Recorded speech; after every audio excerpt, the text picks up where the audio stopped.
Hello मामा, बोलिए। Jail में दुर्गा को उड़ाने के लिए ऑपोजिशन वाले प्लान कर रहे हैं। वो अभी भी हमारे लिए कोई काम का है क्या? अरे मामा, अब पूरा काम उसी के हाथ में है मामा।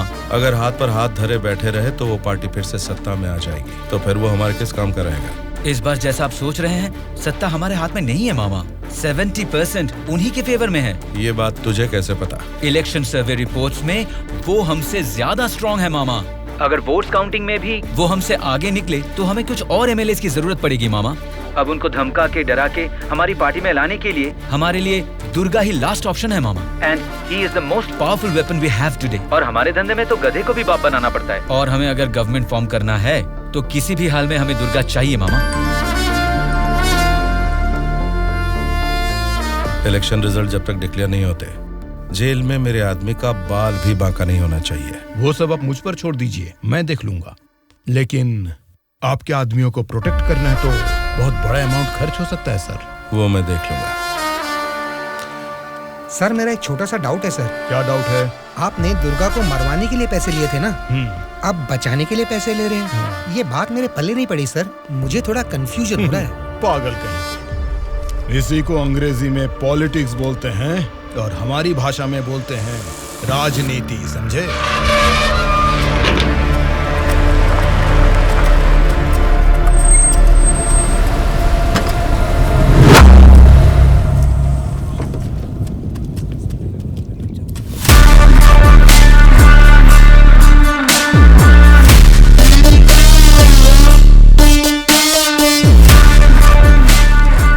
फिर से जेल में आ गए ना, अब लगता है जेल में कोई बड़ा कांड होने वाला है।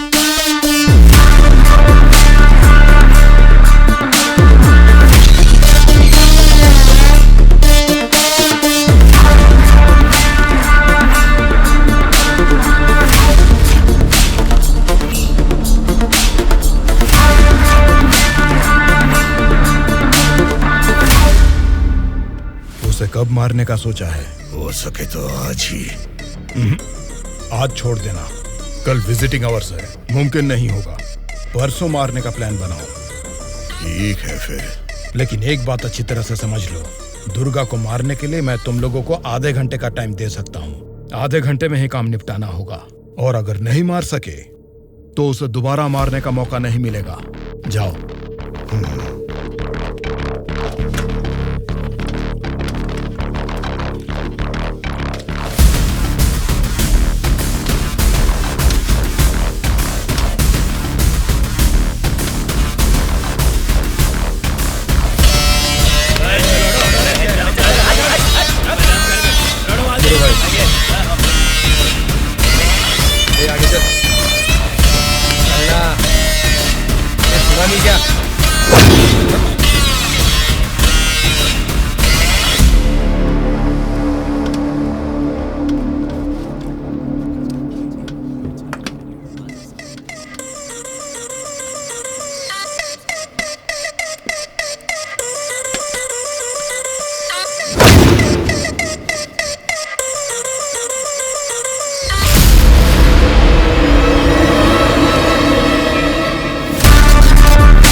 मुझे भी देख ले एक बार। बहरा है क्या? आंखें निकाल कर गोटियां खेलूंगा। बोलना। तेरे से बात करे ला रे, समझ में नहीं आता भाई क्या बोल रहा है। देखना, एक बार देख मुझे।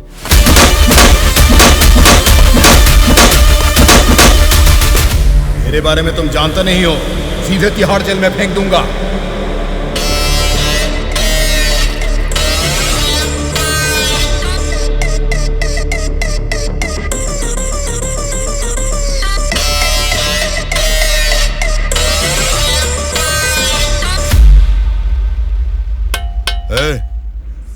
तुझसे मिलने कोई आया है? मिलने।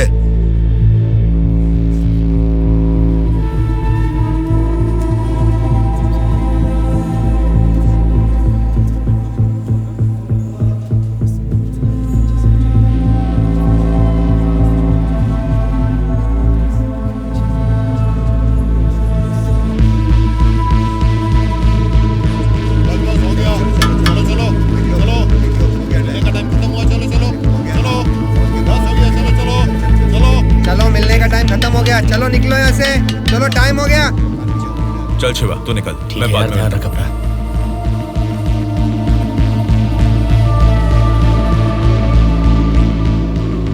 शिवा, भावना कैसी है? देखा, अभी याद आई ना तुझे उसकी? मुझे लगा तू भूल गया था।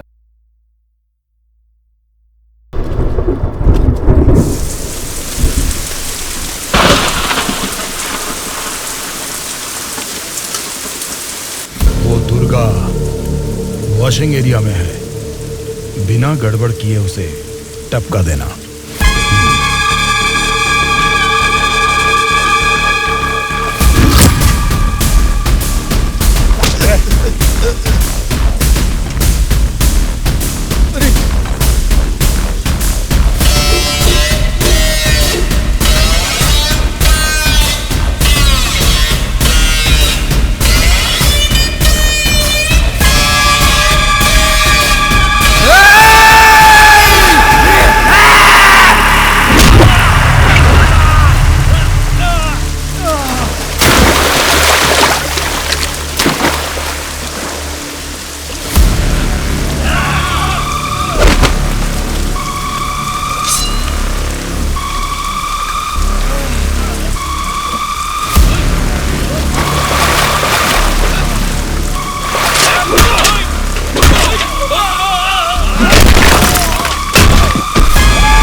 इनको इनके सेल में डाल दो।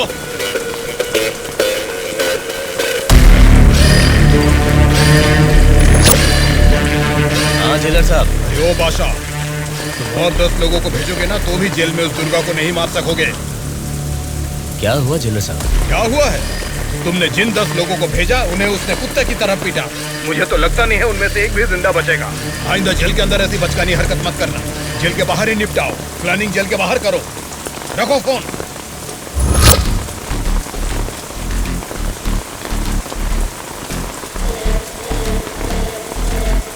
आपने जो यकीन मेरे ऊपर किया था, मैं उससे निभा नहीं पाया मैडम।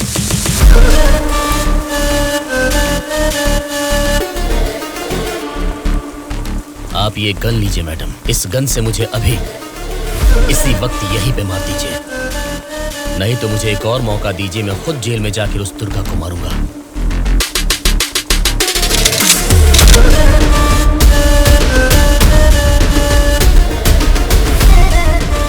अगले हफ्ते इलेक्शन के रिजल्ट आने वाले हैं। अगर रिजल्ट मेरी फेवर में नहीं आए तब बताऊंगी कि तुम्हें किसको मारना है।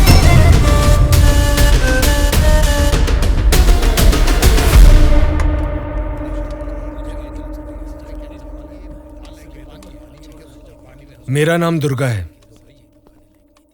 सूर्या। कल मुझे बचाने के लिए थैंक्स।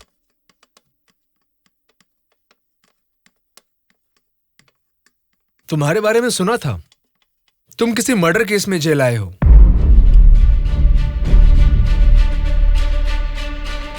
सूर्या, अगर तुम मेरे साथ काम करना चाहते हो तो कहो, मैं तुम्हें इस जेल से बाहर निकाल सकता हूं और तुम्हारे ऊपर जितने केसेस हैं वो सब मिटा सकता हूं। वो कैसे? मेरी सरकार में अच्छी जान पहचान है। अगर तुम हमारे साथ काम करना चाहते हो तो कहो, हमारी पार्टी सत्ता में आते ही तुम्हारे ऊपर से सारे केसेस हटवा दूंगा। तुम सच में मेरे ऊपर से वो केस निकलवा दोगे तो मैं तुम्हारे साथ मिलकर कुछ भी करने के लिए रेडी हूं। तो आज से हम दोनों फ्रेंड्स।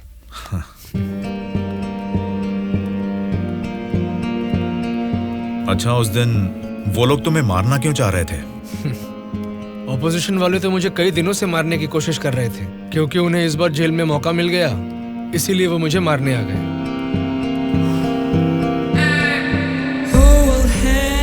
अगर उस दिन वो लोग तुम्हें मार देते तो? क्या होता? जेल में तुम्हारे जैसे अच्छे फ्रेंड को खो देता।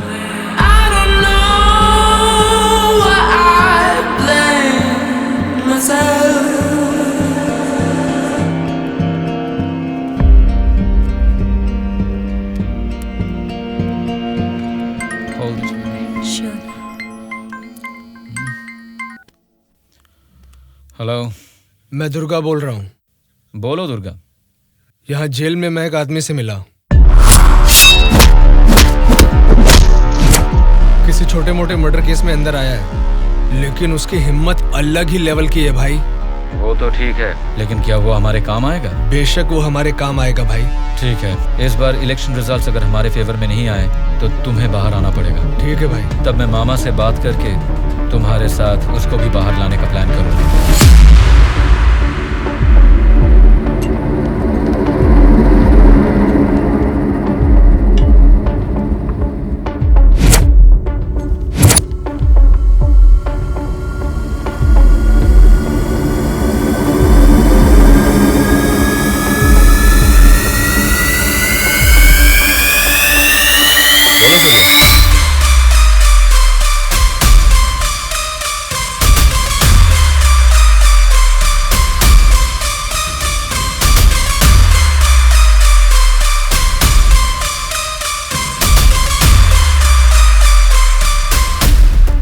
देखो सूर्या, ये सोसाइटी नहीं बदलेगी, ना ही जनता। ये 100 साल के इतिहास में तुम्हें कभी लगा है कि वोट डालने का तरीका बदला है? हमें क्या लेना है सूर्या, मेरी बात सुन, ये सब अभी से छोड़ दे। देखो शिवा, जैसा तू बोल रहा है ये समाज नहीं बदला होगा, पब्लिक ने वोट देने का तरीका भी नहीं बदला होगा, लेकिन पब्लिक को पालने वाले नेता लोगों को हमें बदलना है यार। 40 दिन के इंतजार के बाद हुआ पर्दाफाश। जीते हुए उम्मीदवार जश्न मना रहे हैं तो हारे हुए उम्मीदवार उसकी वजह ढूंढने में जुट गए हैं। जनता के वोट ये बता रहे हैं कि उन्हें किसी से कोई बैर नहीं, दोनों मेजर पार्टियों को इलेक्शन में लगभग एक समान वोट मिले हैं।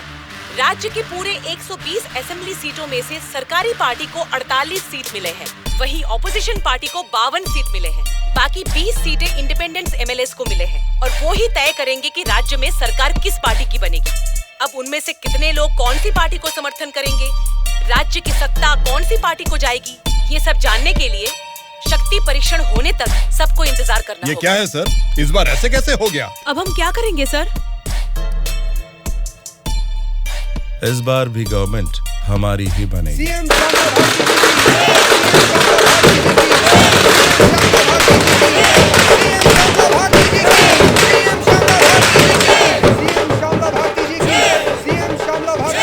मैडम, इस बार सरकारी पार्टी से आपकी पार्टी लीड में है। इस बारे में आपका क्या कहना है?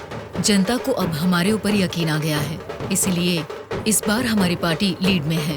Thank you. श्यामला भारती जी की, सीएम श्यामला भारती जी की, सीएम श्यामला भारती जी की, सीएम श्यामला भारती जी की, सीएम श्यामला भारती जी की, सीएम श्यामला भारती जी की, सीएम श्यामला भारती जी की, सीएम श्यामला भारती जी की।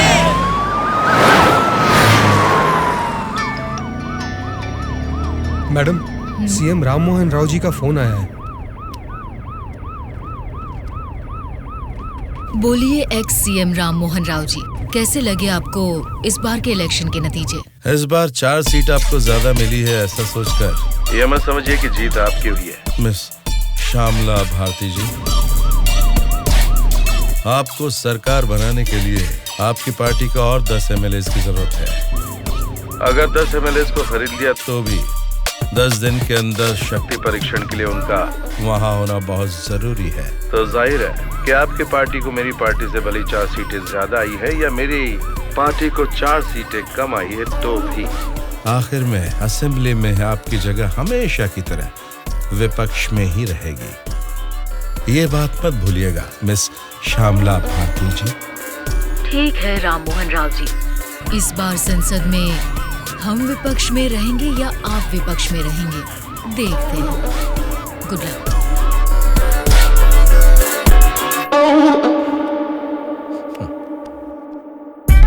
ये जानते हुए कि हमारी पार्टी लीड में है, ये राम मोहन राव कॉन्फिडेंटली कह रहा है कि हमारी पार्टी जीत नहीं सकती।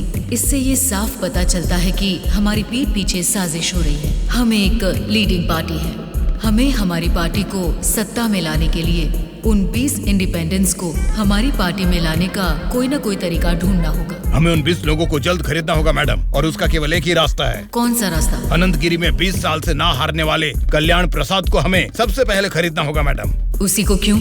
वही किंग मेकर है मैडम। जितने भी 20 इंडिपेंडेंट उम्मीदवार है वो सब उसी के हाथ में रहते हैं। तो फिर जल्द से जल्द बुलवाइए उसे। कल्याण प्रसाद को फोन करके कहो कि तुरंत मेरे फार्म हाउस पर आकर मुझसे मिले। ओके? ठीक है सर।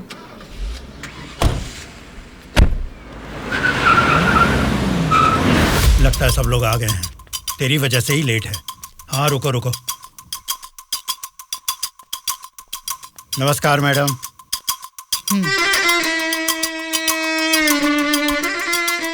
मैडम, डायरेक्टली पॉइंट पर बात करेंगे, इससे दोनों का टाइम बचेगा। मैं भी सीधे पॉइंट पर आकर बात करूंगी। आपके 20 एमएलएस को हमारी पार्टी को समर्थन देना होगा। इसके लिए आपके एक एक एमएलए की कीमत बताइए। एक एक एमएलए ने अपने मतदान क्षेत्र में जीतने के लिए तकरीबन 50 करोड़ रुपए खर्च किए हैं। एक एक एमएलए को 100 करोड़ दे दीजिए। क्या मतलब? एक एक एमएलए को 100 करोड़? मतलब इसके हिसाब से 20 एमएलए को 2000 करोड़? हाँ मैडम। इतना क्यों? मार्केट में आजकल रेट बहुत बढ़ गए मैडम। एक जमाने में खाना पकाने का तेल 100 रुपए लीटर मिलता था और अब 230 रुपए हो गया है। फिर भी लोग खरीद रहे हैं ना। वैसे जनता के बारे में हम कुछ सोच रहे हैं क्या? नहीं ना। इसीलिए जैसे चीजों के दाम बढ़ गए हैं, वोटर्स ने भी अपने रेट बढ़ा दिए हैं मैडम। एक टाइम पे 1000 रुपए में मिलने वाले वोट अब 5000 में मिलते हैं। यहाँ कोई भी कैंडिडेट को देख के वोट नहीं डालता मैडम, वो वोट डालता है कैश देखकर ही। मतलब आपके एमएलएस को हमारी पार्टी को समर्थन देना है तो आपको 2000 करोड़ देने होंगे, सही कहा? 2000 करोड़ नहीं मैडम। तो फिर? 2500 करोड़। मतलब 2500 करोड़ रुपए? यस।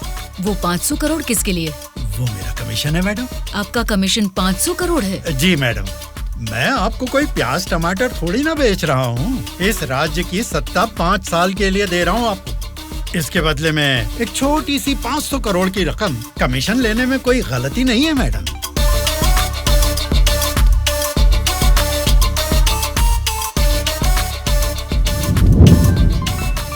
सत्ताधारी पार्टी का फोन।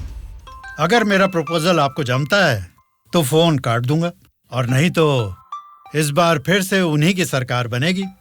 सोच लीजिए। सर, कल्याण प्रसाद जी मेरा कॉल कट कर रहे हैं सर। फिर से ट्राई करो। Okay sir.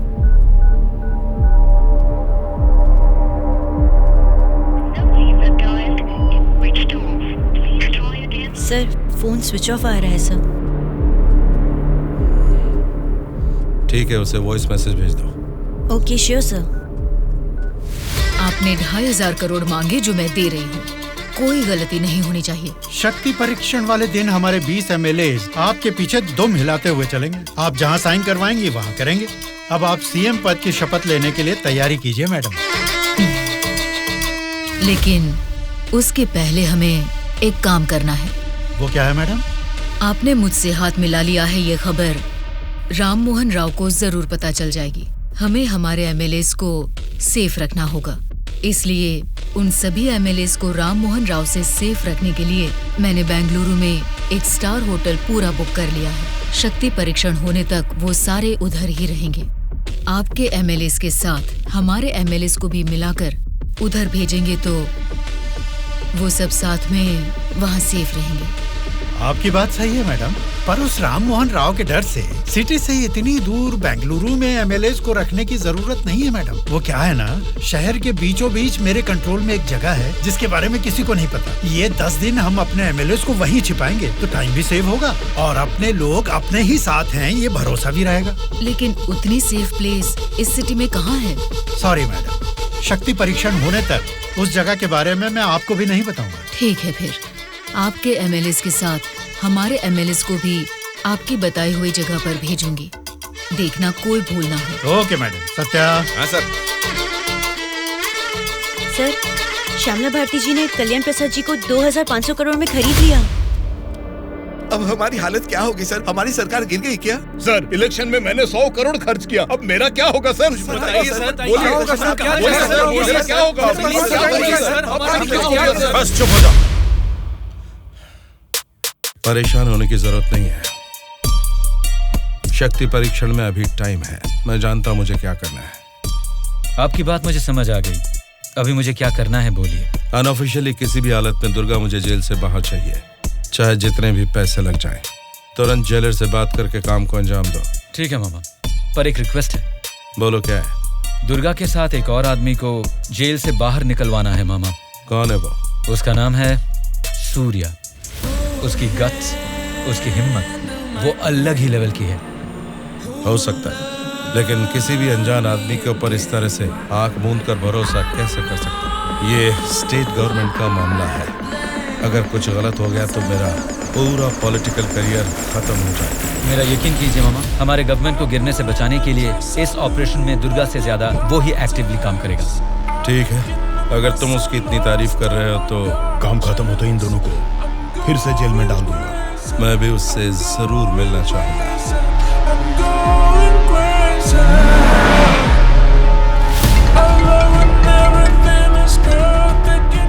हेलो मैडम, मुझे आपको एक इन्फॉर्मेशन देनी है।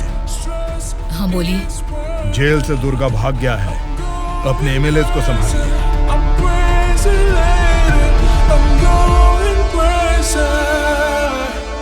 इनको अभी छोड़ के आपने वो पार्टी को इन्फॉर्मेशन क्यों दे दिया सर? वो लोग आपस में लड़के मरेंगे तो ही ना हम जैसे लोग सेफ रहेंगे।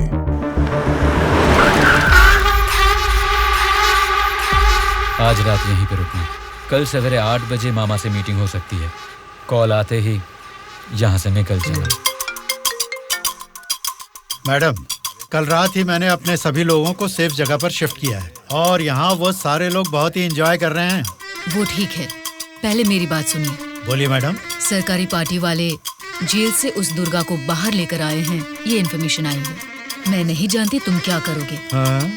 लेकिन हमारे सभी एमएलए सेफ रहने चाहिए। मैडम, दुर्गा जैसे 10 लोग भी जेल से बाहर आ जाए ना, तो भी हमारे एमएलए कहाँ है पता लगाना मुश्किल है। फिर भी सामने वाली पार्टी प्लान कर रही है, तो इसका मतलब हमें संभल के रहना है। आप टेंशन मत लीजिए, शक्ति परीक्षण होने तक उनको ही नहीं, आपको भी आपके एमएलए कहाँ है पता नहीं चलेगा। ऐसा प्लान किया है। ठीक है, जो भी करो संभाल कर। इलेक्शन रिजल्ट के बारे में इस बार भी मेरा अंदाजा गलत निकला। लगता है सत्ता हाथ से जाने वाली है।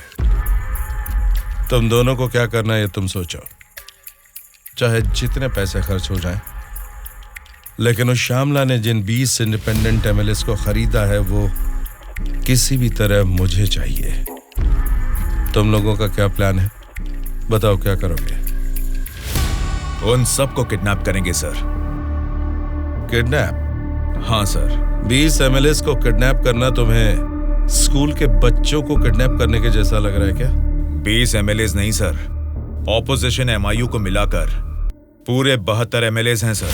क्या 72 लोग? आपकी पार्टी से जीते हुए 48 एमएलएस के साथ पूरे 120 एमएलएस को आपके बेंगलुरु वाले फार्म हाउस में बिना बंदी बनाए इस बार आप सीएम नहीं बन सकते हैं सर। ऑपोजिशन एमएलएस तक तो ठीक है, लेकिन हमारे एमएलएस क्यों? वो तो हमारे ही लोग हैं ना। राजनीति में सब कुछ हो सकता है सर, सब कुछ जायज है। सत्ता का पलड़ा जिस तरफ है वो उस तरफ चले जाएंगे। यहां जीतने से ज्यादा सत्ता जरूरी है सर। अभी की सिचुएशन में अपने एमएलएस को हमें ही बचाना है सर, इसलिए हमें उनके साथ हमारे एमएलएस को भी बंदी बनाना ही होगा सर। तुम्हारा प्लान सुनने में तो ठीक ही लग रहा है, लेकिन ऑपोजिशन एमएलएस को किडनैप कैसे करोगे? यह मुमकिन है क्या? सत्ता की जंग हर कोई जीतना चाहता है, पर जीत सिर्फ एक की ही होती है और उसी को वीर कहते हैं। मैंने आपको जिसके बारे में बताया था ये वही है सर। तो जरा बताओ कि शुभ काम का मुहूर्त कब है? इस शुक्रवार को ही आपके सभी एमएलएस को बस में बिठा के दुर्गा को सौंप दीजिए। दुर्गा उनको बेंगलुरु हाईवे के एक ढाबे पर लेकर आएगा। इसी बीच ऑपोजिशन के सभी एमएलएस को किडनैप करके लाने का जिम्मा मेरा होगा। गुड। तुम्हारे प्लान के साथ तुम्हारा कॉन्फिडेंस भी मुझे अच्छा लगा।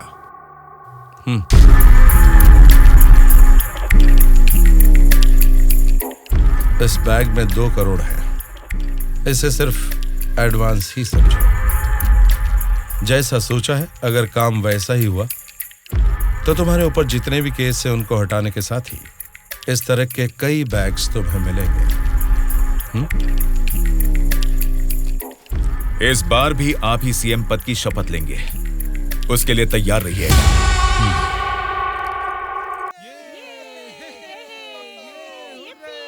कल्याण प्रसाद के फोन का लास्ट कॉल लोकेशन कल रात 11 बजे का गुलजार हाउस में दिखा रहा था। तभी से लेके अब तक वो किसी के टच में नहीं है।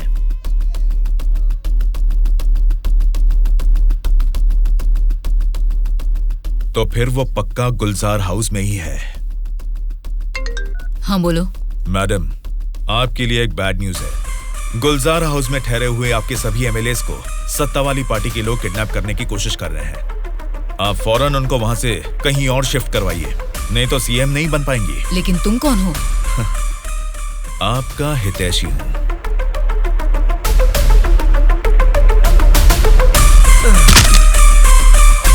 चलिए बैठिए आप लोग अंदर।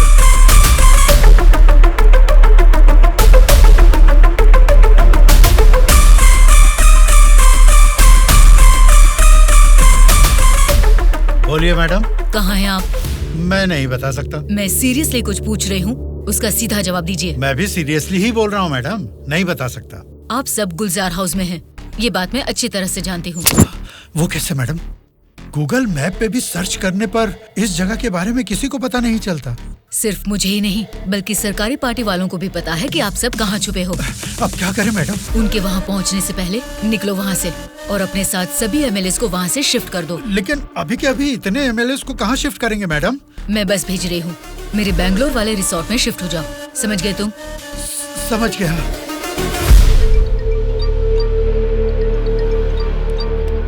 जी मैडम। बादशाह, तुम्हें मेरा एक काम करना होगा। बोलिए मैडम। हमारे सभी एमएलएस को हम अर्जेंटली एक बस से बैंगलोर रिसोर्ट में शिफ्ट कर रहे हैं। हमारी बस सेफली बैंगलोर पहुंचे तब तक तुम्हें उसे फॉलो करना है। ठीक है मैडम। तुरंत अपने आदमियों के साथ बैंगलोर हाईवे पर वेट करो। Okay madam.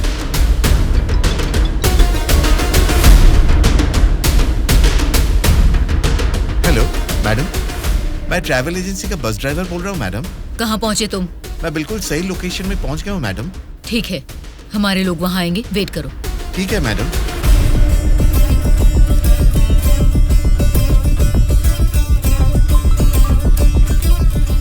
हाँ बोलिए मैडम।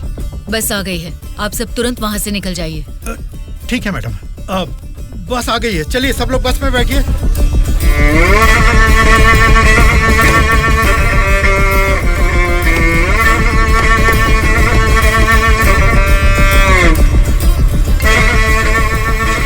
मैडम सब लोग बस पे चढ़ गए मैडम, अभी निकल सकते हैं क्या मैडम?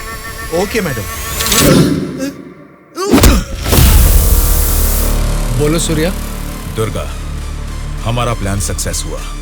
अब सभी एमएलएस मेरे कब्जे में हैं। तुम हाईवे के ढाबे पे वेट करो, मैं भी पहुंचता हूँ। ओके। क्या रे, कुछ पता? बोली मैडम। बस निकल गई है और थोड़ी ही देर में बैंगलोर हाईवे एंटर करेगी। अगर कोई भी हमारी बस को फॉलो करता हुआ दिखे तो उसे वहीं मार देना।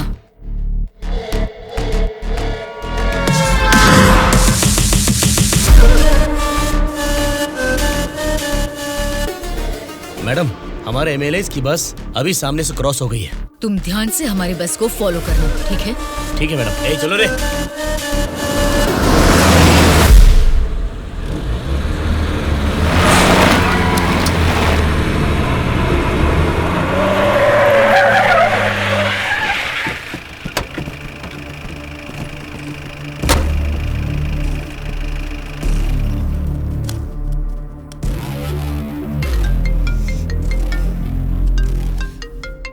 बोलो बादशाह। हाँ मैडम, अभी हमारी बस हाईवे के बाजू में एक ढाबा के पास रुकी हुई है। नाइट जर्नी है ना बादशाह, चाय कॉफी पीने के लिए रुके होंगे। अब इतना भी फोन करके बताओगे? Madam madam. अब क्या हुआ बादशाह? हमारे बस के पीछे ही एक और बस आके रुकी है। और एक बस? हाँ मैडम, देखने में तो सरकारी पार्टी की एमएलए की बस लग रही है। क्या सरकारी पार्टी के एमएलए की बस? हाँ मैडम, पक्का उन्हीं लोगों की बस है मैडम। सच में? लेकिन उनकी बस वहाँ क्यों आई है? पता नहीं चल रहा मैडम। जैसे हम अपने एमएलए को बैंगलोर भेज रहे हैं, वैसे ही वो अपने एमएलए को शायद किसी सेफ जगह पर भेज रहे होंगे। हो सकता है, फिर भी दोनों बस एक ही जगह पर एक ही समय पर ये कैसे हो सकता है? तुम एक काम करो बादशाह, हमारे एमएलए की बस वहाँ से सुरक्षित निकल जाए, तब तक उनकी बस पर तुम कड़ी नजर रखना। ठीक है मैडम।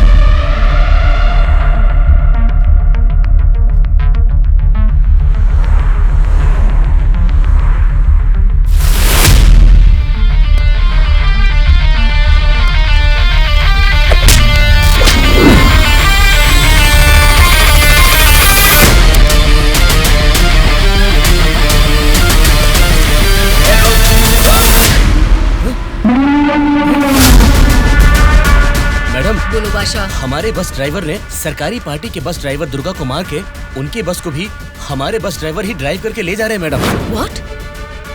उनकी बस को हमारे ड्राइवर क्यों ले गए हैं?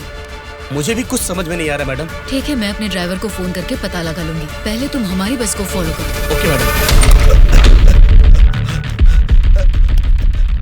Hello madam. अनवर, क्या कर रहे हो तुम लोग? कुछ लोग आके मुझे मार के हमारी बस को लेके गए मैडम। बोली मैडम। बादशाह, वो लोग अपने ड्राइवर नहीं हैं, कोई क्रिमिनल्स हैं। उनका पीछा करो। Stop them right now. ठीक है मैडम।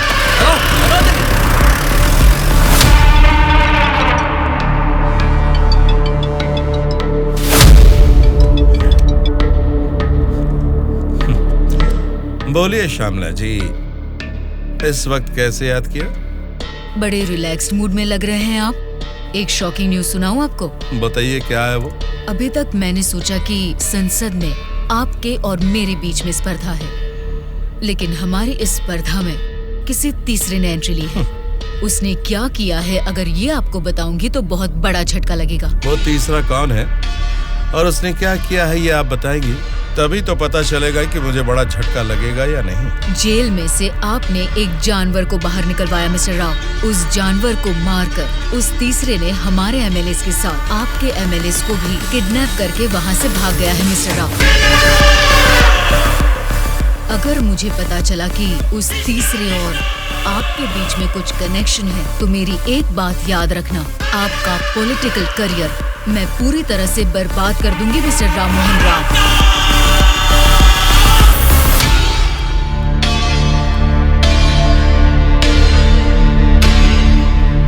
क्या हुआ मामा? उस दुर्गा को कॉल कर।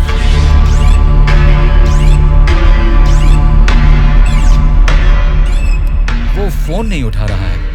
उसके फ्रेंड को कॉल कर।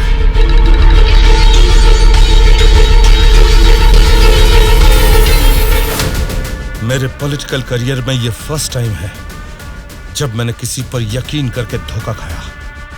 बोल कौन है रे तू? बोला था ना, ये सत्ता की जंग हर कोई जीतना चाहता है, लेकिन किसी एक को ही जीत मिलती है, उसी को वीर कहते हैं। अब वो जंग शुरू हो चुकी है। वीर कौन है और वो जंग किस मकसद से कर रहा है, आगे आगे तुमको सब समझ में आएगा। तब तक के लिए wait and C.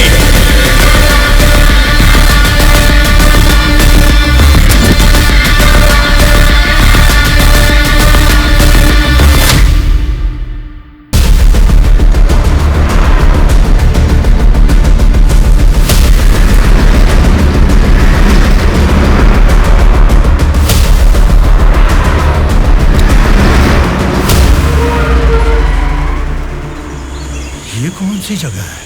Bengaluru resort बोले थे, गलती से किसी और रूट में तो नहीं आ गए? घना जंगल लग रहा है ये तो।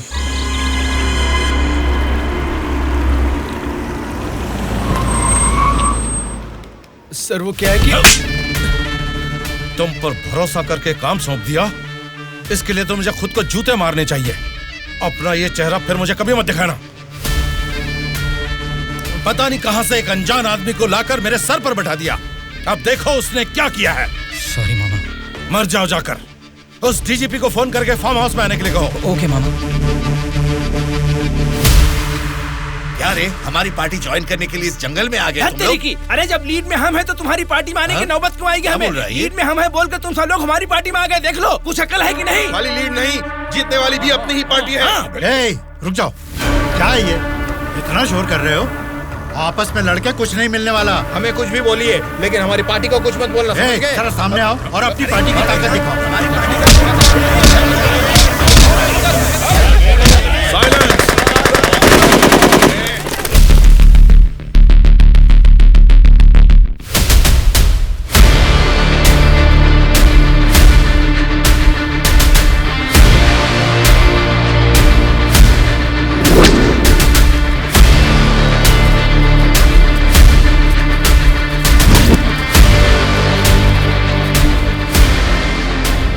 क्या सोच रहे हो? जैसे जी में आ रहा चिल्ला रहे हो, अपनी मर्जी से आपस में लड़ रहे हो। ये तुम्हारी असेंबली नहीं है, ये जंगल है। मेरा जंगल, मेरा जंगल, मेरा जंगल। यहाँ कोई स्पीकर नहीं होगा, माइक नहीं होगा, ना ही वॉकआउट होगा। हम सब हाईवे से तकरीबन 250 किलोमीटर की दूरी पर घने जंगल में हैं। बेटा, तुम लोग नक्सलाइस्ट हो, माओइस्ट हो, टेररिस्ट हो, कौन हो बेटा तुम लोग? वो सब कहां से पैदा हुए हैं? तुम जैसे लोगों की गलती से ही वो लोग पैदा हुए हैं। बेटा, तेरी बात मैं मानता हूँ, लेकिन मैं शुगर पेशेंट हूँ। टाइम पर खा के अगर मैंने दवा नहीं लिया तो मेरी बॉडी कांपने लग जाती है बेटा। तुम हेल्थ मिनिस्टर हो ना? हाँ बेटा। तुम्हारे पास बड़े हॉस्पिटल्स हैं, फिर भी तुम्हें ये सब बीमारियां हैं, तो तुम पब्लिक का भला कैसे करोगे? बेटा, हमारे पेट में चूहे दौड़ रहे हैं, पहले कुछ खाने के लिए तो दे दीजिए।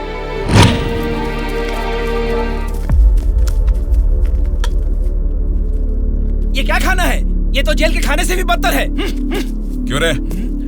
तेरी राशन की दुकान में यही चावल तो बिकता है, फिर वो लोग कैसे खाते होंगे, कभी सोचा है?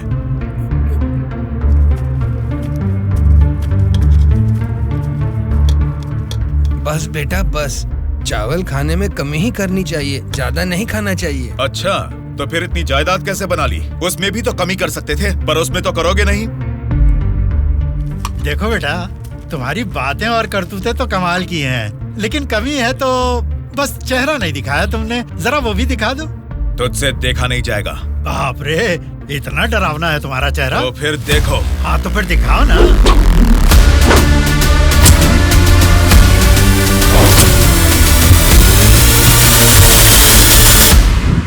हमारी जिंदगी को लक्ष्य देता है ये महाविद्यालय, हमारे भविष्य को भी रचता है ये विद्यालय। स्वामी विवेकानंद ने कहा था कि देश का भविष्य युवा पीढ़ी के हाथों में है, लेकिन युवा होने के नाते हम क्या कर रहे हैं? देश के भविष्य से मुझे क्या करना है, ऐसा बोलकर हम खुद ही को स्वार्थी बनाते जा रहे हैं। मतलब हमारा पढ़ाई करना, नौकरी करना स्वार्थ है क्या? प्रॉब्लम पढ़ाई के बारे में या जॉब के बारे में नहीं है बेटा। तो फिर देश के भविष्य के बारे में ना सोचना ही प्रॉब्लम है। इसीलिए तो हर 5 साल में हम वोटिंग करके नेता लोगों को चुनते हैं। ये सब काम तो उनका है। वही तो हम लोगों की गलती है, वोट देते हैं और भूल जाते हैं। एक स्टूडेंट की हैसियत से फैसला करना आपके हाथ में नहीं है, लेकिन बेहतर समाज का निर्माण करने का सामर्थ्य आप में है।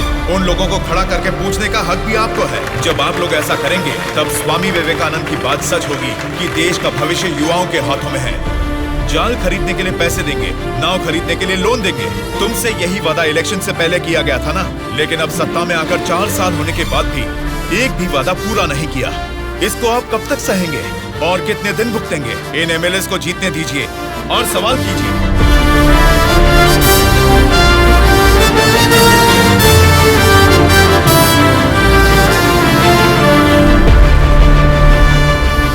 18 साल की उम्र होने के बाद ही हमारे देश में मतदान का हक क्यों दिया जाता है जानते हो? ताकि हम एक सही नेता को चुन सके। लेकिन हम क्या कर रहे हैं? हम बिना सोचे समझे और उनसे पैसे लेकर वोट डाल रहे हैं। अगर ऐसा ही चलता रहा तो कल को आपके बच्चे और फिर उनके बच्चे, हर किसी को इसी तरह की परेशानी होगी। हमें अब बिना सोचे समझे और पैसे लेकर वोट डालने की इस प्रथा को खत्म करना ही होगा। और अगर हमने ऐसा नहीं किया तो सबका नाश निश्चित है। आने वाली पीढ़ी को हम ये बताएंगे कि वोट की जो ताकत है उससे सरकार बदल सकते हैं। जनता की सच्चाई।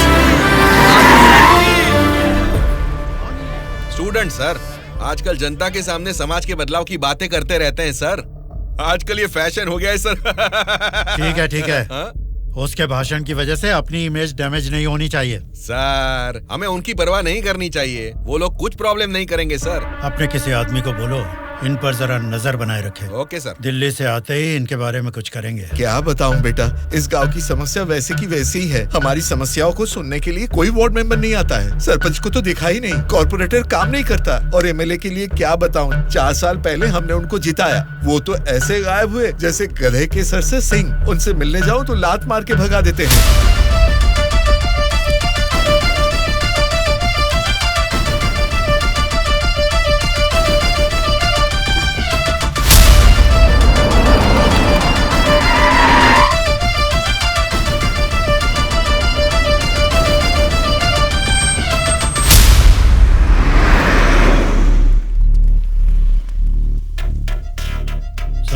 हाँ सर। हम बगल वाली स्टेट में गए थे ना? हाँ सर।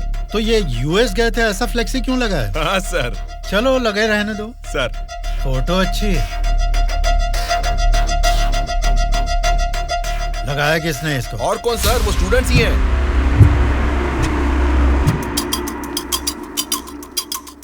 इन पोस्टर्स को देखकर वो एमएलए पक्का रिएक्ट करेगा। रिएक्ट तो करेगा, पर कैसे रिएक्ट करेगा वो पता नहीं चल रहा। जैसा भी रिएक्ट करें, कोई भी प्रॉब्लम आने दो, हम सबका सामना कर लेंगे साथ में। जैसा आपने सोचा वैसा नहीं होगा। शक्ल से तो पढ़े लिखे लगते हैं, पढ़ाई की है तो अच्छी नौकरी कर लेते।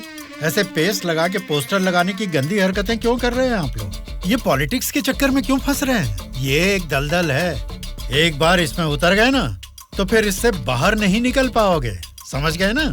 मतलब आपकी नजर में वोटर की कोई वैल्यू नहीं? अरे बहुत सही कहा आपने। आपकी नजर में वोटर की बड़ी कीमत है, लेकिन हमें वोट की कीमत पता है। यही फर्क है आपकी और हमारी सोच में। एक बार वोट मिल गया ना, फिर वोटर को कौन पूछता है? 5 साल के लिए हम ही राजा, हम ही मंत्री। मतलब आपसे सवाल करने वाला कोई नहीं है क्या? अब तुम ही बताओ, जो लोग पैसा लेकर वोट डालते हैं उनको सवाल पूछने का अधिकार है? अभी जो भी हो रहा है वो इलेक्शन नहीं है, कलेक्शन है। हम वोट कलेक्ट करेंगे, वो पैसे कलेक्ट करेंगे। एक एक वोट का 5,000, 1.5 लाख वोट हैं, मतलब 75 करोड़। उसके साथ दारू, बिरयानी, नाच गाना, पोस्टर, पब्लिसिटी, इनके अलावा हमारे नेता को मिलने वाले गिफ्ट्स। बाप रे, तकरीबन 150 से 200 करोड़ खर्च होता है। अब इस खर्चे को प्रॉफिट में बदलना है, 200 करोड़ का 1000 करोड़ बनाना है। ये सब करने में ही 5 साल निकल जाएंगे। फिर जनता की सेवा करने का टाइम कहाँ रहेगा? वैसे वोट बेचने वाले की हम सेवा क्यों करें? उसको पूछने का हक नहीं है, क्योंकि उसने तो अपना वोट बेच दिया है। इसलिए मैं तुम लोगों को आखिरी बार बोल रहा हूँ, सड़क छाप गुंडागर्दी से जिंदगी शुरू की थी, अब स्टेट मिनिस्टर हूँ। मुझे फिर से गुंडा बनने पर मजबूर मत करो। इलेक्शन नजदीक आ रहे हैं। पिछली बार वोट के लिए 5,000 मांगे थे, इस बार 10,000 मांगेंगे। हमें इसके लिए तैयार रहना है। यहाँ वोट के लिए ही नहीं, सीट के लिए भी पैसे देने हैं। पार्टी हाईकमांड मेरी परवाह नहीं करेगी तो मुझे बहुत दिक्कत हो जाएगी। मेरे रास्ते से हट जाइए। इसके बावजूद भी अगर किसी ने रोका तो तुम सबकी डेट ऑफ बर्थ तो अलग अलग है, लेकिन डेट ऑफ डेथ एक हो जाएगी, याद रखना। चलता हूँ। डार्लिंग, डार्लिंग, सब अच्छा ही हुआ है। टी स्टेट का एडवांस दे दिया है। अगले महीने इलेक्शन है, उसके बाद रजिस्ट्री होगी। ऊटी टी स्टेट की तुम ही मालकिन हो। तुम्हारा सर देखो। आपकी नजर में वोटर की बड़ी कीमत है, लेकिन हमें वोट की कीमत पता है। एक बार वोट मिल गया ना, फिर वोटर को कौन पूछता है। 5 साल के लिए हम ही राजा, हम ही मंत्री। आज की ब्रेकिंग न्यूज, हम आपके सामने एमएलए कल्याण प्रसाद जी की बेईमानी का खुलासा करने वाले हैं। टीवी देखिए सर। जो लोग पैसा लेकर वोट डालते हैं, उनको सवाल पूछने का अधिकार है। अभी जो भी हो रहा है वो इलेक्शन नहीं है, कलेक्शन है। तो तुम सबकी डेट ऑफ बर्थ तो अलग अलग है, लेकिन डेट ऑफ डेथ एक हो जाएगी, याद रखना। खुद कल्याण प्रसाद जी के मुंह से ये बातें सुनने के बाद उन्हें मिनिस्टर के पद से ही नहीं, बल्कि पार्टी के हाई कमांड ने उन्हें पार्टी से भी सस्पेंड कर दिया है। आपको बिना बताए पद से निकाल दिया, ये तो नाइंसाफी है सर। क्या नाइंसाफी है रे? हाँ, मैं एक बड़ा बदमाश हूँ, ऐसा ही बोलकर इन्होंने वीडियो में मान लिया। सब लफंगे लोगों के ये बड़े नेता हैं। लो खाओ, सब ठूसो। और काम भी क्या है? खाना और सोते रहना। और बचा ही क्या है? बाप रे बाप, कितने सपने दिखाए थे। ऊटी में टी स्टेट लूंगा, कर्नाटक में कॉफी स्टेट लूंगा, अगली इलेक्शन में जीतूंगा तो मैं होम मिनिस्टर बनूंगा, तुम होम मिनिस्टर की बीवी बनोगी, बाद में सीएम और मैं सीएम की बीवी। क्यों जी, तुम तो मुझे सीएम की बीवी बनाना चाहते थे, तुम तो खुद ही सीएम नहीं बन पाए। अभी देखो, नालायक की बीवी बनकर बैठी हूँ यहाँ पर। मैं सोच रही थी सीएम की बीवी बनने के लिए क्या करना पड़ेगा। देखते क्या हो जी, बताओ ना क्या करना है। बहुत बोल चुके हो, आप जाओ।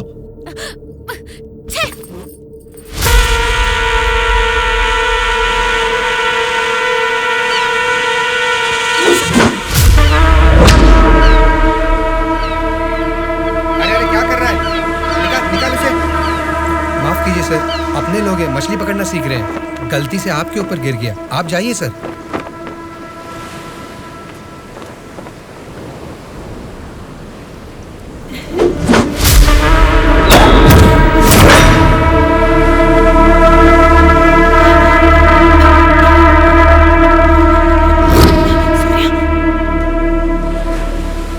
सर, मछली पकड़ते समय समुंदर में सब मछलियां तो नहीं पकड़ सकते ना सर। हमारे हाथ में आई हुई मछली पकड़ेंगे, गलत मत समझिए। अब जाइए।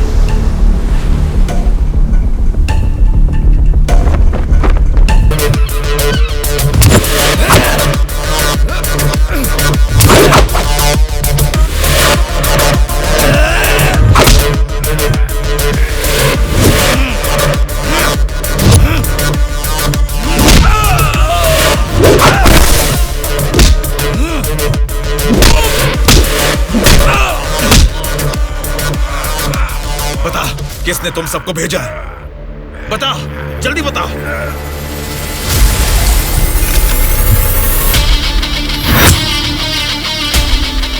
इतना हैरान क्यों है? मरा हुआ आदमी तेरे सामने जिंदा कैसे खड़ा है, यही सोच रहा है ना तू? मुझे मारना तेरे बस की बात नहीं है, ना ही तेरे बाप से हो पाएगा। वोट देना हर एक का हक है, उसे पैसे देकर मत खरीदो। एमएलए एक रिप्रेजेंटेटिव होता है जो लोगों की समस्याओं को सरकार के पास लेकर जाता है, बल्कि ये नहीं कि वो उस क्षेत्र का राजा बनकर बैठे। जस्ट एक कर्मचारी है। तुम सब कुछ भूल गए हो, इसलिए याद दिलाने के लिए पोस्टर्स लगाए, लेकिन तुम तो समझ ही नहीं पाए। अब तक तो तुम्हें ही बदलने के बारे में सोचा था, इस चुनाव क्षेत्र के एमएलए को बदलने के बारे में नहीं। लेकिन अब बदलूंगा। अगले इलेक्शन में चुनाव के लिए रेडी हो जाओ। अब की बार कलेक्शन नहीं, इलेक्शन होगा।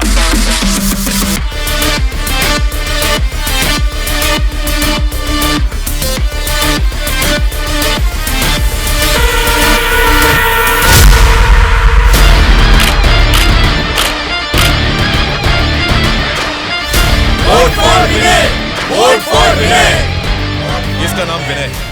अब हमारे चुनाव क्षेत्र से इंडिपेंडेंट उम्मीदवार के रूप में कल्याण प्रसाद जी के सामने खड़ा हो रहा है। यही पैदा हुआ है, आपकी तकलीफें जानता है। पैसे देकर आपका वोट नहीं खरीदेगा, लेकिन आपके द्वारा डाले गए हर एक वोट को इंसाफ दिलाएगा। इसे जिताकर तुम सब जीतना चाहते हो, या फिर उस कल्याण प्रसाद को वोट डालकर अगले 5 साल के लिए गुलाम बनकर जीना चाहोगे? ये आपकी मर्जी है। भैया, अभी तक पैसे लेके वोट देते थे, लेकिन अब भले काम के लिए वोट देंगे हम। अभी तक हमें कोई ऐसा नहीं मिला जो हमारा साथ दे। आप खड़े हो भैया, इस बार हम वोट आप ही को देंगे।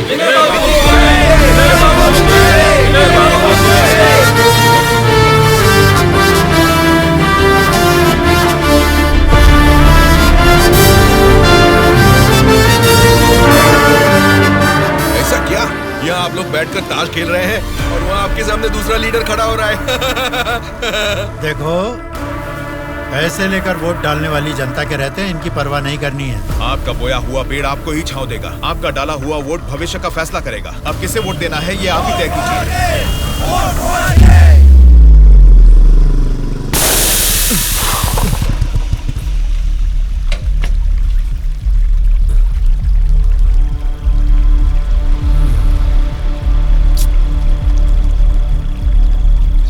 पंचर बना लो, पंचर। क्या बाबू, गाड़ी पंचर क्या?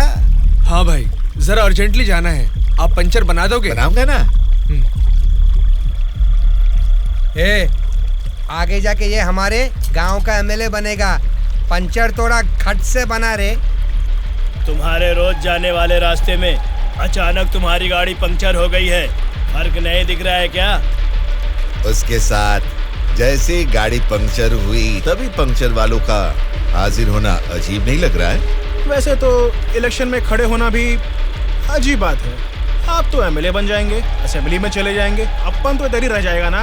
हम तो गुंडागर्दी ही करेंगे, और करेंगे भी तो क्या होगा? मारना, काटना, जलाना और बलात्कार करना। हम किसको मारेंगे, किसको काटेंगे जानते हैं? तेरे दोस्तों को। तेरे दोस्त सूर्या को बहुत बुरी मौत मारेंगे। बाद में बच्चों का कौन जानते हैं आप? आपके साथ घूमती है ना वो गोरी गोरी लड़कियां, जैसे चाहे मजे करेंगे। अय्याशी करके मुंबई रेड लाइट एरिया में जाके बेच देंगे उनको। सोच लेना। चलो रे।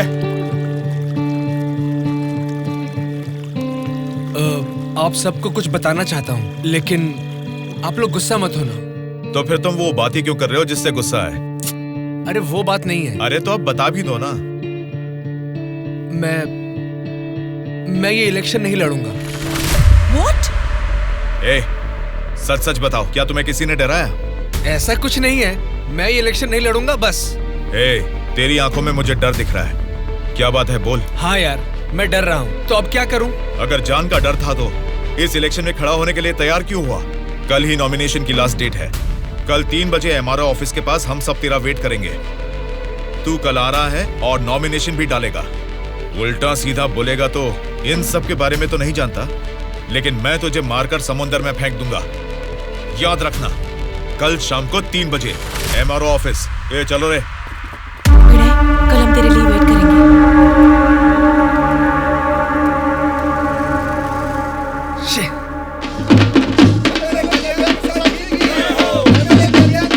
पता नहीं कहाँ रह गया। अपने आप को समझता क्या है वो? Phone is not reachable, message भी नहीं जा रहा।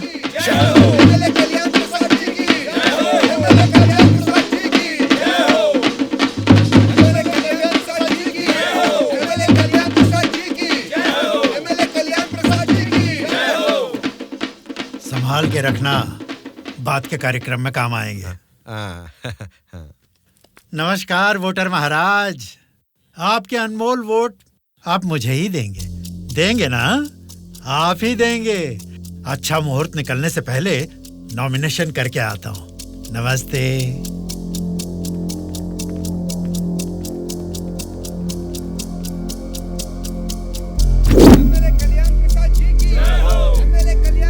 विनय को फिर से कॉल करो। इतना टाइम हो गया अभी तक नहीं आया। छोटे भाई, आपका कैंडिडेट अभी तक नहीं आया ना? राहु काल शुरू हो चुका है।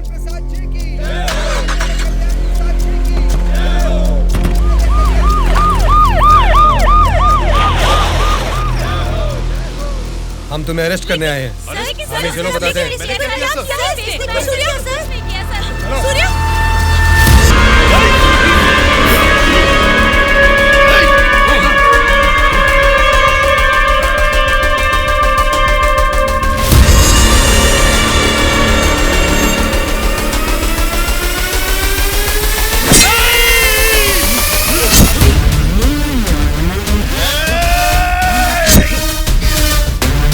क्या हो रहा है सर? फायर रख अपना।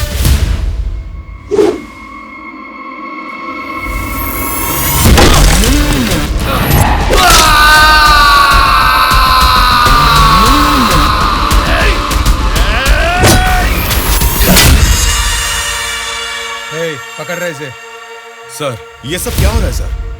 हो रहा है नहीं, जो हुआ। साहब, छोटे भाई से कुछ बात करनी है। Okay sir. छोटे भाई, खुद को ही अकलमंद समझते हो, तुम्हारे रेंज की नहीं है, फिर भी मेरी थोड़ी सी अकल है। तुम्हारे इस्तेमाल किए हथियार को मैंने भी यूज किया, सोशल मीडिया। कल ही नॉमिनेशन की लास्ट डेट है। तू कल आ रहा है और नॉमिनेशन भी डालेगा। उल्टा सीधा बोलेगा तो, लेकिन मैं तुझे मारकर समुद्र में फेंक दूंगा। छोटे भाई, पॉलिटिक्स मतलब एक ऐसा समंदर जिस पे सफर के लिए शिप चाहिए या तो फिर बोट। तुमने खाली हाथ तैरना चाहा तो बीच समंदर में डूब जाओगे। तेरे जैसे नालायक को ही बोट और शिप की जरूरत पड़ती है। मुझे जरूरत नहीं है। मैं तुझे पीछा करके शिकार करके पकड़ूंगा, क्योंकि मैं एक शार्क हूँ, समझा? वो सही में शार्क निकला। पीछा किया, शिकार किया, और अब क्या करेगा? हे, चलो यहाँ से। हाँ, चलो चलो जल्दी चलो। निकलो। हाँ, चलो जल्दी चलो भाई, चलो। कुछ भी कहो यार, मौसम तो बहुत लाजवाब लग रहा है। पेट में बहुत गड़बड़ है, लगता है इधर ही बैठ के आ जाएगी। भाई, इस उम्र में भी तू टाइम पे हल्का हो जाता है, मतलब तेरा हेल्थ तो एकदम सुपर है मेरे भाई।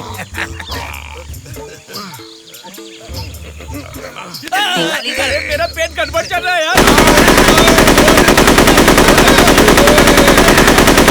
मारे मर रहा हूँ, ऊपर से तुम लोग गोली चला रहे हो। तेरी गोली से हम लोग डरने वाले नहीं है, समझा? ठंडे ठंडे पानी से नहाना चाहिए, जाना है या नहीं। तू पागल हो गया क्या? कोई अपना लीज खुला छोड़ के नहाता है क्या? मैं तो डर ही गया। मेरे लीज पे बुरी नजर डालता है। घर में बाप भाई है कि नहीं? अभी भी तेरा लीज जितना ही है, एनाकोंडा नहीं बना पाया। तुम लोगों को लीच और एनाकोंडा में फर्क नहीं समझता है क्या? लीच हो या एनाकोंडा हो, बीन बजाने से भी कोई फर्क नहीं पड़ने वाला है। अरे इस जंगल में बीन ठीक से नहाने भी नहीं देता है, ठीक से हल्का भी नहीं होने दिया, गोलियां पे गोलियां चलाया जा रहा है। ये क्या हाल हो गया हमारा? एक नहीं, दो नहीं, पूरे 120 एमएलएस को प्री प्लान तरीके से किडनैप करके ले गया है। मेरी समझ में नहीं आ रहा क्या करूं। ये सब मैंने किया है। ये बात अगर जनता या मीडिया को पता लगी तो इतने साल की मेहनत से बना मेरा पॉलिटिकल करियर बर्बाद हो जाएगा। आप फिक्र मत कीजिए सर, ये हम पर छोड़ दीजिए।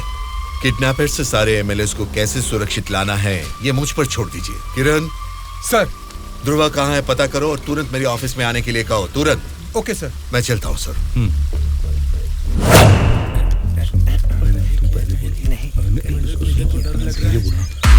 मुझे तो डर लग रहा है। तुम ही बोलो बेटा। क्या है? आपके बारे में सब कुछ पता चल गया बेटा। सच में नाइंसाफी हुई है। मैं सच बोल रहा हूँ, लेकिन गलती तो उसने की है। फिर हम लोगों को यहाँ लेकर क्यों आए हो बेटा? चाहिए तो उसको अकेले रख लो और हम लोगों को छोड़ दो बेटा। ठीक है, तुम लोग कह रहे हो तो मैं तुम्हें छोड़ दूंगा। उससे पहले मैं तुम सबसे 3 सवाल पूछूंगा। अगर तुमने सही जवाब दिया तो मैं तुम सबको आज ही छोड़ दूंगा। पहला सवाल, आप में से सनी लियोन को कितने लोग जानते हैं? क्यों नहीं जानते सर, वो तो मेरी पसंदीदा फिल्म स्टार हैं। उसे देखे बिना मुझे नींद ही नहीं आती, समझे? दूसरा सवाल, पूजा हेगड़े को कितने लोग जानते हैं? पूजा हेगड़े का मैं बहुत बड़ा फैन हूँ बेटा। एक चुम्मा, एक चुम्मा, एक चुम्मा।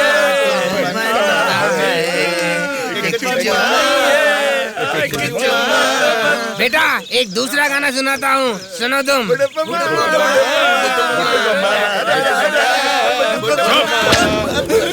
तीसरा सवाल, नारायण स्वामी को कितने लोग जानते हैं? भाई नारायण स्वामी ना, उनका व्रत मैं हमेशा रखता हूँ। तुम सनी लियोन को जानते हो? पूजा हेगड़े ने कितने एक्टर्स के साथ डांस किया ये भी जानते हो? लेकिन जनता के लिए अपनी जान भी कुर्बान करने वाले नारायण स्वामी को नहीं जानते। कौन है बेटा वो? कोई देवता है क्या? हाँ, देवता ही है, लेकिन मंदिर में रहने वाला देवता नहीं, जनता के दिल में रहने वाला देवता, नारायण स्वामी।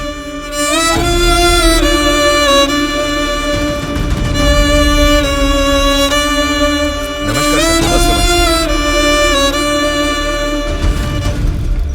नमस्ते माँ जी। नमस्ते नमस्ते।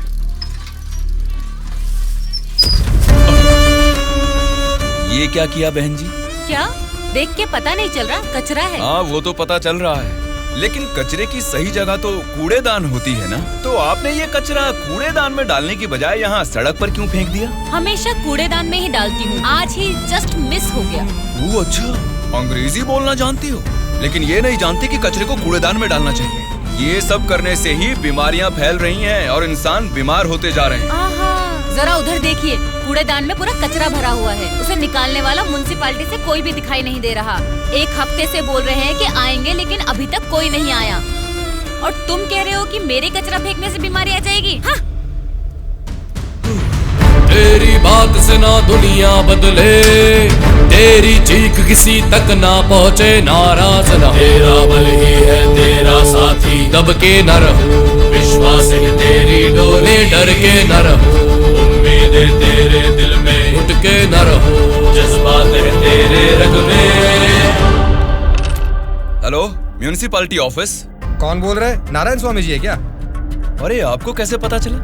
फोन में कैमरा लगाया हुआ है क्या? वो कुछ नहीं सर, हमारी गवर्नमेंट ऑफिस में जब लैंडलाइन बजती है तो वो आप ही का फोन होता है सर। बोलिए। सौंदर्य कॉलोनी में कूड़ेदान पूरा भर गया है बेटा, सारी कॉलोनी में बदबू फैल रही है, इसे जल्द से जल्द साफ करो। ऐसा क्या? उसे साफ करने का काम हमारा नहीं है, प्राइवेट वालों को कॉन्ट्रैक्ट दिया है। क्या कहा? कचरा उठाने का काम भी प्राइवेट लोगों को दे दिया है? तो फिर आप क्या कर रहे हैं? आप जैसे लोगों के सवालों का जवाब दे रहे हैं नारायण स्वामी। ठीक है, उस कॉन्ट्रैक्टर का नंबर दो। हेलो, कॉन्ट्रैक्टर गंगाधर जी हैं क्या? हाँ बोल रहा हूँ। आप कौन है? मैं नारायण स्वामी हूँ। सौंदर्य नगर का कचरा उठाने का कॉन्ट्रैक्ट आपने ही लिया है ना? हाँ हाँ मैंने ही लिया है। यहाँ का कूड़ेदान ऊपर तक भर चुका है, पूरी कॉलोनी में बदबू फैल गई है, आप इसे क्लीन क्यों नहीं करते? अच्छा, वो पुराना टेंडर खत्म हो गया है सर, नया टेंडर अगले महीने में डाल रहे हैं। नया टेंडर आने के बाद ही क्लीन करेंगे, समझे? हाँ तो तब तक इसे ऐसे ही छोड़ देंगे क्या? थोड़ी जिम्मेदारी निभाइए। जिम्मेदारी की इतनी फिक्र है तो खुद ही क्लीन कर लो ना।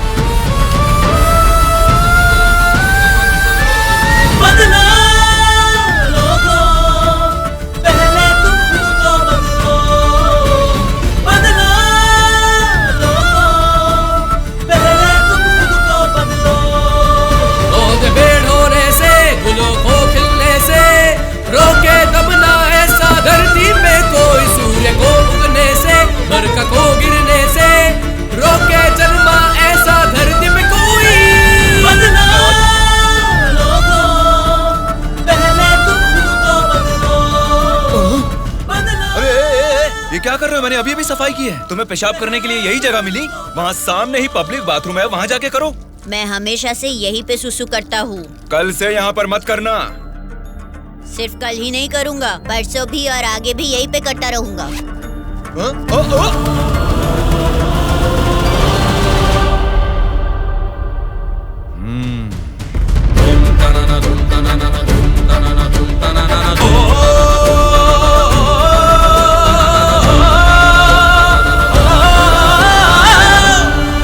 क्या हुआ? क्यों नहीं पेशाब किया? तुम अच्छे लड़के हो, इसीलिए नहीं कर पाए। ये एक बीज है। ऐसे क्या देख रहे हो?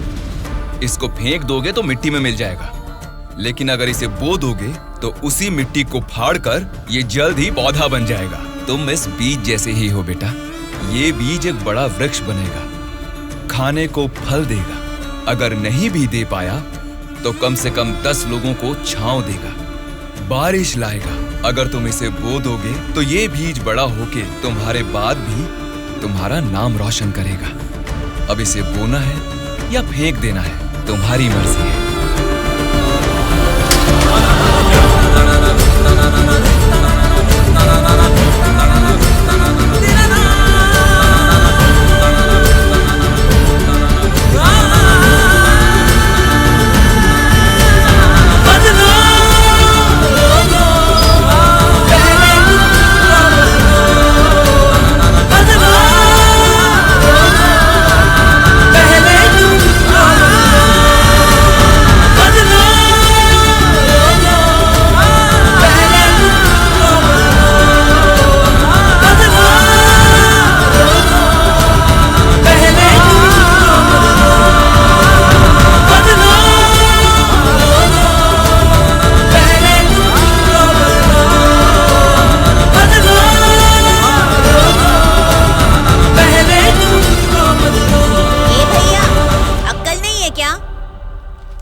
यहाँ इतनी सफाई है, यहाँ सुसु क्यों कर रहा है? वहाँ पब्लिक टॉयलेट है, उधर जाके सुसु करना। अरे वहाँ जाके हल्का होने का 2 रुपए लेते रे, पीने का पानी 1 रुपए रे, और हल्का होने के लिए 2 रुपए कहाँ से लाऊं मैं? चलो जाओ यहाँ से। जा रहा हूँ मैं।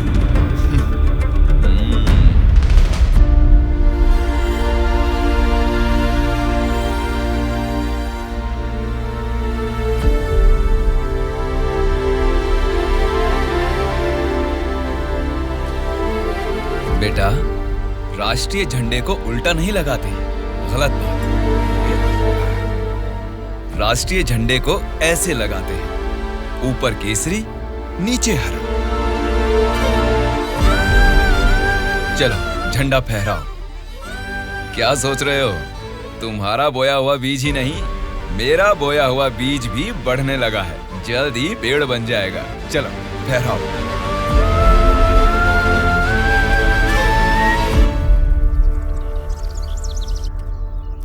तुम्हारे माँ बाप कौन हैं? क्या करते हैं वो? मेरे माँ बाप गांजे का ना धंधा करते थे। पुलिस की पिटाई की वजह से मेरे पापा नहीं रहे और मेरी माँ जेल में है।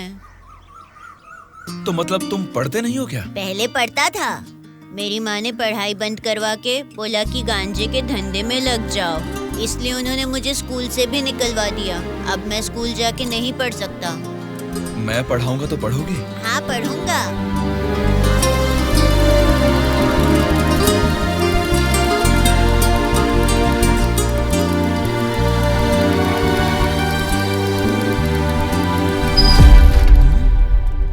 क्या कर रहे हो? स्कूल के बच्चों को दारू बेचना गलत बात है, वो भी इतने छोटे बच्चों को। 18 से कम उम्र वालों को दारू नहीं बेचनी। पता है ना तुम कानून का उल्लंघन कर रहे हो। कौन मैं? कानून की आंखों पर तो पट्टी बंदी है। पट्टी निकालो और अपने पीछे जेब में डाल दो। सिगरेट की दुकान स्कूल के बाजू में हो सकती है, मेरी वाइन शॉप नहीं हो सकती। मैंने कानूनन लाइसेंस लेके ये शॉप यहाँ खोली है। वैसे ही धंधा नहीं होने से हम परेशान हैं और तुम यहाँ आकर उपदेश देकर टाइम और धंधे की वाट लगा रहे हो। पढ़ाई करने वाले बच्चों को ही नहीं, पैसा मिलेगा तो दूध पीने वाले बच्चे को भी दारू बेचूंगा मैं, समझा तू? मेरा धंधा ही धर्म है। एक तो गलत काम कर रहे हो, ऊपर से चिल्ला रहे हो। हाँ चिल्लाऊंगा, क्या कर लेगा तू?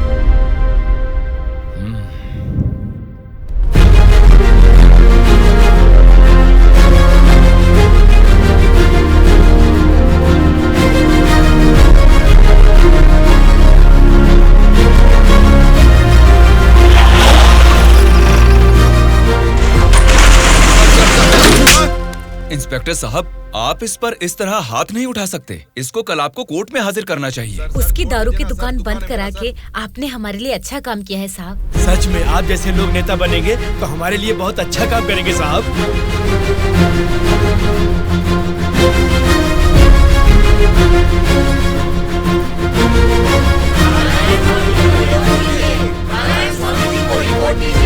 उस दिन जनता ने नारायण स्वामी को बहुत अच्छी मेजॉरिटी से जिताया था। जनता से इतना प्यार पाने के बाद उनके सुख दुख जानने के लिए वो हर एक चौखट पर गए। तभी उनको पता चला कि उनके क्षेत्र से गुजर रही गोदावरी नदी का पानी ना तो जनता को सिंचाई के लिए और ना ही पीने के लिए मिल रहा है। उन्होंने इस मामले को लेकर सरकार की नाकामियों के खिलाफ आवाज उठाई। उस चुनाव क्षेत्र की रेडियस कितनी है, वहाँ के भौगोलिक हालात क्या है, वहाँ के मौसम से कितनी बुआई करनी पड़ेगी जिससे किसानों को अच्छी पैदावार मिले, ऐसे बहुत सारे समस्याओं पर एक किताब ही लिखकर जनता के बीच में गए और उनसे बात की। सच कहूँ तो आज मैं नहीं जीता, बल्कि मुझे जिताकर आप सब ने लोकतंत्र को जिताया है। इस बदलाव से देश की राजनीति में एक नई शुरुआत होगी। मेरे हाथ में ये जो किताब देख रहे हैं, इसमें हमारे चुनाव क्षेत्र की कमियों, आप सभी की जरूरतों और उनको मैं कैसे पूरा कर सकता हूँ, इसमें मैंने ये सब लिखा है। आज से ये हमारे चुनाव क्षेत्र का संविधान है। मैं असेंबली में खड़े होकर आपकी इन सभी समस्याओं के लिए लड़ूंगा। मैं आने वाले 5 सालों में हमारे चुनाव क्षेत्र की गतिविधियां बदलने के लिए भरी असेंबली में पूरी सच्चाई के साथ लड़ूंगा और ये मेरा आप सबसे वादा है।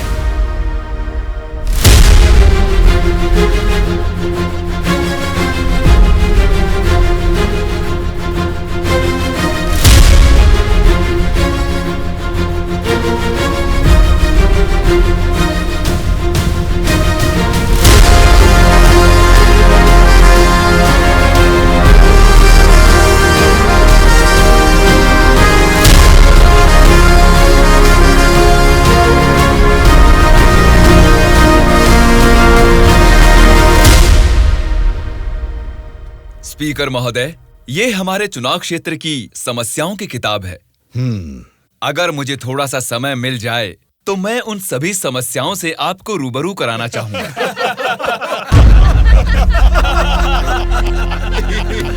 अरे आप लोग हंस क्यों रहे हैं? मैंने कोई कॉमेडी की है क्या? नहीं ना, हंसना बंद कीजिए।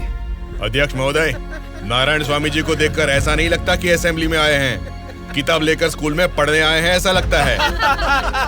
अरे ये आप क्या कह रहे हैं? इसमें हमारे चुनाव क्षेत्र की समस्याएं लिखी हैं। स्पीकर महोदय ने साइलेंस बोला, फिर भी हंस रहे हैं। चुप हो जाइए। ये क्या स्पीकर महोदय, ये तो आपकी भी नहीं सुन रहे। The house is adjourned. Tomorrow at 8 AM. चलो यार, चलो।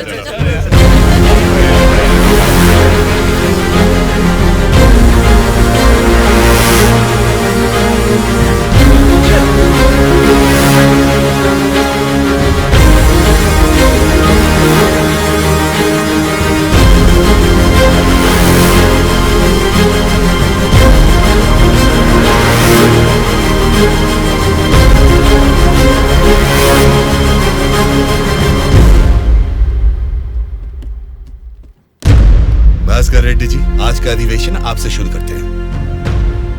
अध्यक्ष महोदय, पिछले सरकार की भ्रष्टाचार की वजह से पूरे राज्य का सर्वनाश हो गया है सर। क्यों सर्वनाश हुआ है उसकी वजह बता रहा हूँ अध्यक्ष महोदय। प्रचार तो राम राज्य का हो रहा था, लेकिन राज्य में राक्षस राज्य हो गया है अध्यक्ष महोदय, इसलिए इस तरह बात करनी पड़ रही है। ये क्या बोल रहे हो तुम? हमारी सरकार को राक्षस की सरकार बोल रहे हो? मुंह पे जुबान है तो क्या कुछ भी बोलोगे भास्कर रेड्डी? आगे के 5 साल तुम सत्ता में कैसे रहोगे ये मैं भी देखूंगा।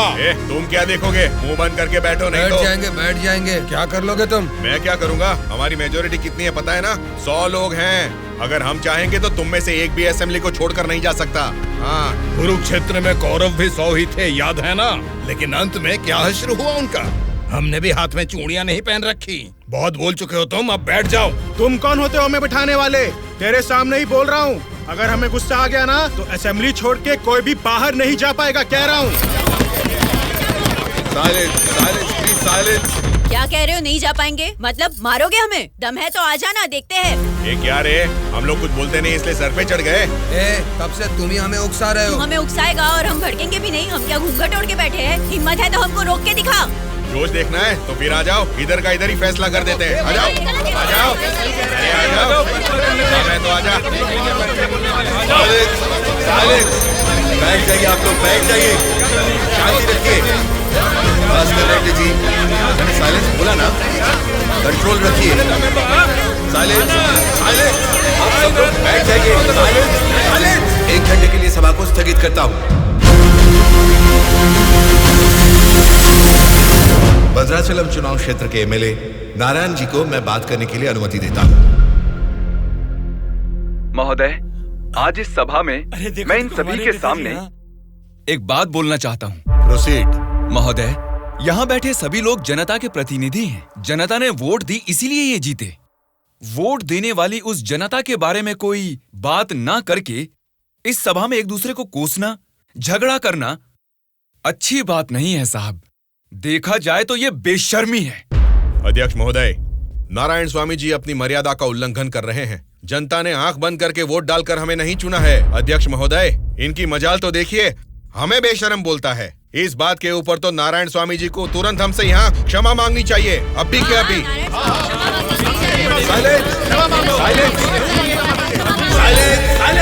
भास्कर रेड्डी जी, अरे मैंने तो लोकतंत्र की बेशर्मी बोला था, आपको बेशरम नहीं बोला।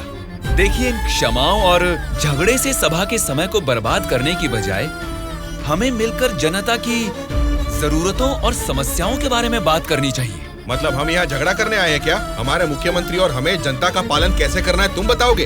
अध्यक्ष महोदय, यहाँ पर आए सारे नेताओं से नारायण स्वामी जी को क्षमा अभी के अभी मांगनी ही होगी।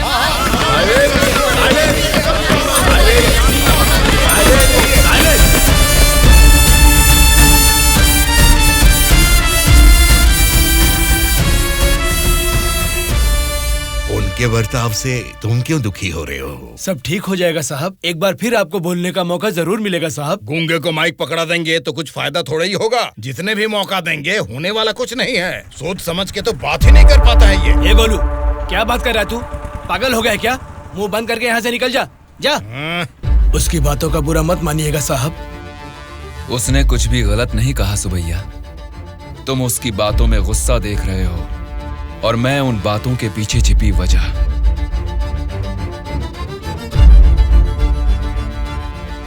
महोदय, हमारे चुनाव क्षेत्र में सारे संसाधन हैं, लेकिन उन्हें कैसे इस्तेमाल करना है हमारे लोग ये ना जानने की वजह से पीछे रह गए हैं। इस बारे में सरकारी पार्टी को कई बार विनती करने के बाद भी वो लोग फंड्स अलॉट नहीं कर रहे। अगर ऐसा ही रहा तो हमारे चुनाव क्षेत्र की जनता हम पर भरोसा कैसे करेगी? बोलिए महोदय। नारायण स्वामी जी, आपके चुनाव क्षेत्र की जनता की समस्या के बारे में अगली बैठक में जरूर चर्चा करेंगे। अब बैठ जाइए। स्पीकर महोदय, अभी तो मैंने बस अपनी बात रखनी शुरू ही की है और आप मुझे बैठने के लिए बोल रहे हैं। नारायण स्वामी जी, प्लीज आप बैठ जाइए। श्रीनिवास जी, आप बात कीजिए। अध्यक्ष महोदय, इस सभा में सभी को बोलने का अधिकार है। मुझे अपने चुनाव क्षेत्र की समस्याओं के बारे में बात करने दीजिए। प्लीज नारायण स्वामी जी, आप बैठ जाइए। कम से कम मुझे 10 मिनट तो बोलने दीजिए महोदय, विनती है। श्रीनिवास जी, आप अपनी बात रखिए। स्पीकर साहब, सीएम के राज में राज की हालत देखेंगे तो द्वापर युग का मानो राम राज्य वापस आ गया हो महोदय। ये बात मैं नहीं कह रहा हूँ, स्वयं जनता जनार्दन बोल रही है महोदय। स्पीकर साहब, राम ने राज किया त्रेता युग में, द्वापर युग पाला है श्री कृष्ण जी ने। पहले ठीक से इतिहास तो जान ले, फिर बात करें। बोला था ना, गूंगे को माइक थमा देने से कुछ नहीं होने वाला। देख लिया, नेता तो ऐसा होना चाहिए जिसके सदन में बोलने से सब थर थर कांपे, सबकी धज्जियां उड़े, जरूरत पड़े तो वो लड़ने पे आ जाए। ये सारे गुण होते हैं सदन के नेता के। और हमारे इस नेता को देखो, इनमें एक भी ऐसा गुण नहीं है। हम सभी लोगों ने अपनी पढ़ाई लिखाई बंद करके आपको इलेक्शन जितवाया था। किस लिए? ताकि हम सब लोग बेरोजगार बैठे रहे, कुछ ना करें। लेकिन आपको देख के तो लगता नहीं है कि आप हमारी समस्याओं को दूर कर पाएंगे। ऐसा बोल रहा हूँ बोल के कुछ गलत मत समझिए।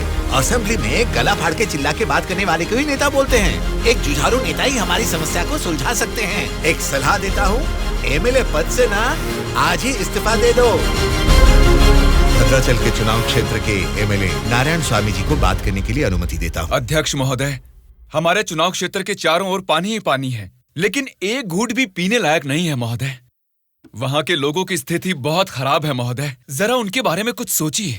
और सिर्फ एक यही समस्या नहीं है साहब, शिक्षा, चिकित्सा, रोड, मैं तो कहता हूँ पूरा क्षेत्र समस्याओं ही समस्याओं से भरा है महोदय। इसीलिए मेरी आपसे विनती है कि अध्यक्ष महोदय, नारायण स्वामी जी के चुनाव क्षेत्र में सिर्फ और सिर्फ जनता को ही सारी समस्याएं हो रही है, लेकिन इनके राज्य में सरकार बनाने वाली पार्टी के गुंडों की वजह से वहाँ के जनता की जान जा रही है। अध्यक्ष महोदय,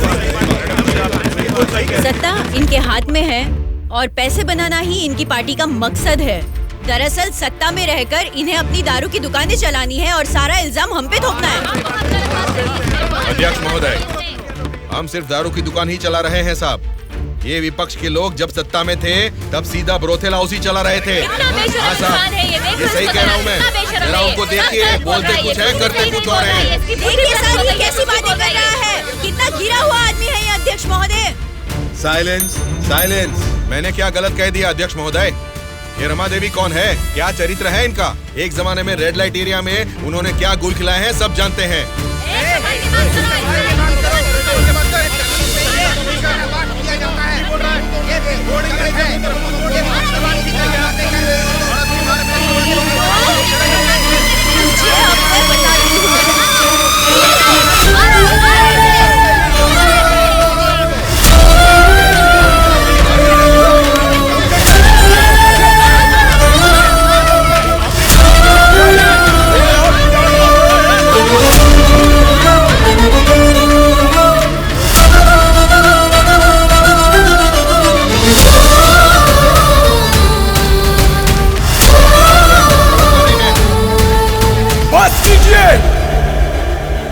अरे ये संसद है या फिर कुरुक्षेत्र है?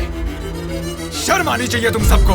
सरकारी पार्टी को जवाब देना है, विपक्ष की पार्टी को सवाल करना है। आप सब देखिए क्या कर रहे हैं। क्या इसीलिए जनता आप लोगों को जिता के यहाँ तक भेजती है?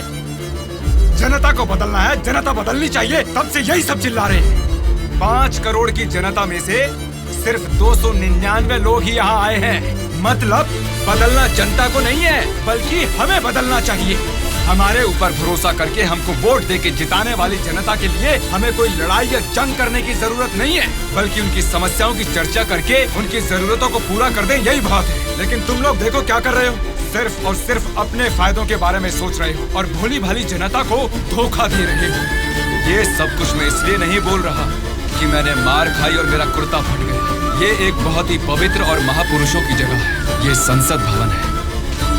देखा जाए तो यहाँ पर आप जैसे लोगों के लिए कोई स्थान नहीं है। यहाँ पर सिर्फ साहसी, सच्चाई का साथ देने वाले ईमानदार लोग ही आने चाहिए। जब ऐसे लोग इस संसद भवन में आने शुरू होंगे, सिर्फ और सिर्फ तभी इस राज्य और देश का भला हो सकता है।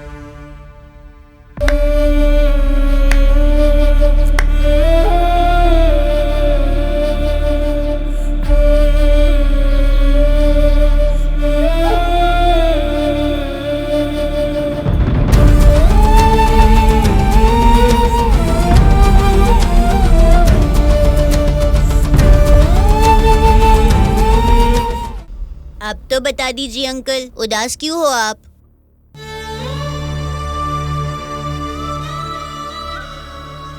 मैं हार गया। जनता से वादा करके उसे ना निभाने वाला नालायक बन गया मैं। क्या हो गया अंकल, आप ऐसे क्यों बात कर रहे हैं? सत्ता में आते ही हम कुछ भी कर सकते हैं सोचने वाले नेताओं को बदलना होगा। जब तक ऐसा नहीं होगा, हमारा यह समाज कभी नहीं बदलेगा। ऐसा है तो मैं उनको बदलूंगा अंकल। क्या कहा? तुम बदलोगे? हाँ अंकल, मैं बदलूंगा। तो ठीक है, चलो मुझसे ये वादा करो। मैं वादा करता हूँ अंकल, उन सब को मैं सच में बदल दूंगा।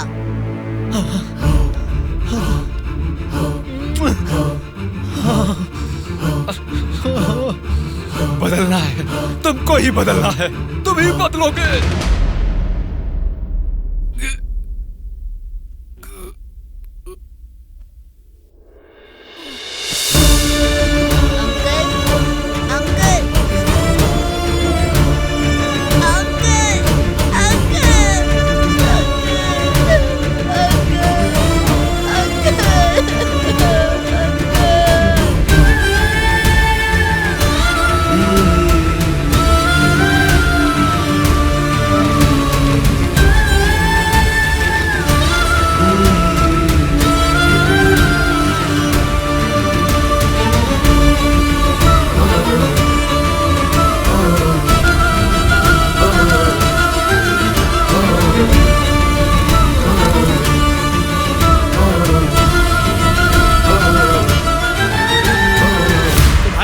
के साथ किसी ने क्या किया उससे हमारा क्या लेना देना?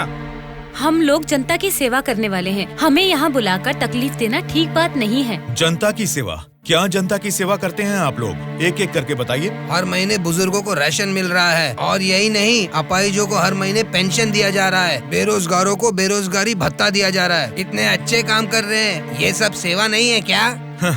जनता की सेवा करने का मतलब टाइम पर राशन का चावल और दाल देना है क्या? नहीं ना। 20 साल के लड़के को बेरोजगारी भत्ता क्यों देना? वो मेहनत नहीं करेगा क्या? 2 एकड़ जमीन वाले किसान को राशन क्यों देना? वो फसल उगा नहीं सकता क्या? आप लोगों की मेहनत करने की काबिलियत को मारकर उनकी पैदावार करने की क्षमता को बुरी तरह कुचल रहे हैं। जिस दिन आप लोग जनता को मुफ्त की चीजें देने के बजाय उनको ये बताएंगे कि मेहनत करना ही बेहतर है, उसी दिन आप लोग जनता की सच्ची सेवा कर पाएंगे सर। मतलब हम पर बिना यकीन के जनता हमको जिता रही है। आपका नाम मारुति राव है ना? हाँ हाँ। आपका चुनाव क्षेत्र रामापुरम है ना? सही कहा, रामापुरम ही है। आपके रामापुरम के बारे में आप क्या जानते हैं, थोड़ा बताएंगे सर? क्या रखा है रामापुरम में? 4 वार्ड है, 6 सरकारी अस्पताल है और 20 प्राइवेट अस्पताल है। उसके बाद 12 सिनेमा घर और 130 वाइन शॉप है। इसके अलावा अलग अलग क्षेत्र के लोग हैं, अलग अलग जात के लोग हैं और अलग अलग धर्म के लोग हैं। बाकी ओसी कास्ट तो सब कुछ मिला जुला के 1 लाख। इनके अलावा BC SC ST ये सब मिला के 2 लाख वोटर हैं। उतना ही नहीं, फिल्म डायरेक्टर सुकुमार जी और हीरोइन अंजलि जी दोनों यही पैदा हुए थे। कुंडली निकालोगे क्या? Nice information sir. उसी रामापुरम में जहाँ हजारों किसान रहते थे, अब कुछ गिनती के ही क्यों रह गए हैं सर? मुझे नहीं मालूम, किसानों के बारे में हम इतना कुछ नहीं जानते। तुम बोलो, तुम्हें मालूम है तो? रामापुरम की पूरी वोटरों की गिनती है 4,80,000। उनमें पुरुष है 2,50,000, स्त्रियां है 2,28,000, बाकी लोग है 3rd जेंडर। वहाँ बारिश और पानी की सुविधा ज्यादा होने के कारण धान और गन्ना जैसे फसलों के लिए वो जमीन अनुकूल है। अब हम प्रॉब्लम की बात करेंगे। रामापुरम मेन सेंटर में एक बड़ी डंपिंग यार्ड है और वहाँ के रोड्स के बारे में हम आपको जितना कम बताएं उतना ही अच्छा है। ये सरकारी पार्टी की MLA है, आपकी पूछताछ सही है, लेकिन हम तो विपक्ष के हैं ना, हमें इनके साथ क्यों उठा के लाए? एक विपक्षी पार्टी होने के नाते आपको गवर्नमेंट का सपोर्ट नहीं है, लेकिन आवाज उठाने के लिए असेंबली तो है ना। समस्याओं पर वहाँ क्यों नहीं बात करते? जनता ने वोट देकर आपको असेंबली इसलिए भेजा क्योंकि उनको यकीन था कि उनकी कुछ भलाई होगी, लेकिन पेट्रोल के बढ़ते रेट की आपको परवाह नहीं, बढ़ते ब्याज की आप बात ही नहीं करते। किसानों की आत्महत्या आप लोगों के लिए कोई मुद्दा ही नहीं है। बदलना है, अपने सोचने का ढंग बदलना है, हमारे बर्ताव का तरीका बदलना है। हमें बदलने को बोल रहे हो, ठीक है, जनता की क्या बात है? वो नोट लेके वोट नहीं दे रहे क्या हमें? उनको क्या बोलोगे? पैसे लेकर वोट डालना आखिर जनता को सिखाया किसने? आप जैसे नेताओं ने ही ना। वोट पर नोट की आशा रखने वाले ही नहीं हैं, वोट का इंसाफ चाहने वाले लोग भी हैं। आप क्या करते हैं? ऑटो चलाता हूँ। तो फिर ये पोस्टर क्यों चिपकाया है? नारायण के लिए इतना भी नहीं करेंगे तो अच्छा नहीं लगेगा। ऐसा क्यों? नारायण जी से आपको इतना लगाव किस लिए? वो हमारी तकलीफों को समझता है। वो सत्ता में आएगा तो बहुत लोगों को काम मिलेगा, हमारे गांव की तरक्की होगी। इतना भरोसा है? बिल्कुल भरोसा है। अगर उसने वादा कर दिया तो करके ही दिखाएगा। जब हमारे MLA चिनकोटा जी को अरेस्ट किया गया था, मेरे पति ने उनको छुड़ाने के लिए धरने पर पेट्रोल से खुद को जला लिया था। तो चिनकोटा जी ने क्या किया था? वे बोले थे कि सरकार में आते ही बात करके पैसा दिलाएंगे। मिला क्या? उन्होंने जबान दिया था, वादा तो वादा ही होता है ना। आपके दिए गए वादे जनता के सामने सिर्फ कहानियां बनकर रह गई हैं। कम से कम अब तो बदल जाइए। पार्टी बदलने के एजेंडा जैसे नहीं, जनता की तकदीरें बदलने वाले एजेंडा बन जाइए। अगर अब भी आप लोग नहीं सुधरोगे और ऐसा ही करते रहोगे तो यहाँ से कोई भी जिंदा बाहर नहीं जाएगा। सूर्या, इनको समझाने का कोई फायदा नहीं है, ये लोग ऐसे ही रहेंगे। मेरी बात मानो, सबको मार डालो। अरे रुको भाई, रुको। ब्रदर, अगर आपको मारना है तो हमें मार दीजिए, लेकिन मरने से पहले हम सब बदलना चाहते हैं। हमको एक चांस तो दीजिए। इतने दिन जनता के पैसे कैसे लूटना है यही सोचते थे, अब एक मौका दे दो हमें। जनता के पैसे को जनता तक लौटाना है यही सोचेंगे। अब उस नारायण स्वामी के सपनों को हम सच करके दिखाएंगे। उसका नाम है सूर्या। ऑलरेडी एक मर्डर केस में वो सजा काट रहा है। सत्ताधारी पार्टी की सपोर्ट से वो जेल से बाहर निकला है। बहुत शातिर है वो। बड़ी होशियारी से वो दोनों पार्टियों के MLA को किडनैप करके लेके गया है। उसका प्लान क्या है, उसने क्यों किडनैप किया है, उसके सिवा और किसी को पता नहीं है। समझ गया सर। वो जहाँ भी हैं, सब MLAs को सेफली लाने की जिम्मेदारी मेरी।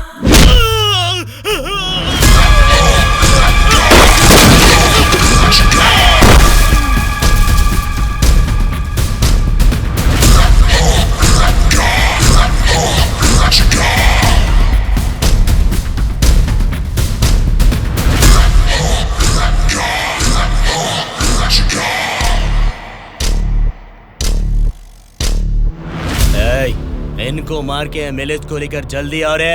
कौन आता है देखता हूँ। रुक जाओ।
सॉरी सर, लगता है हमारे आने की खबर उनको पहले ही लग गई।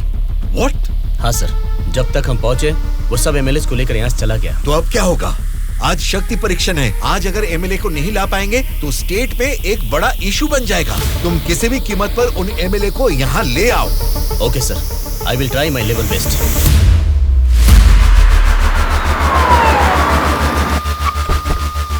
ये लीजिए मैडम फाइल, सबके दस्तखत हैं इसमें। हमारी गवर्नमेंट को सपोर्ट करने वाले एमएलए की list sir. Go ahead, wish you all the best. Thank you sir. Welcome.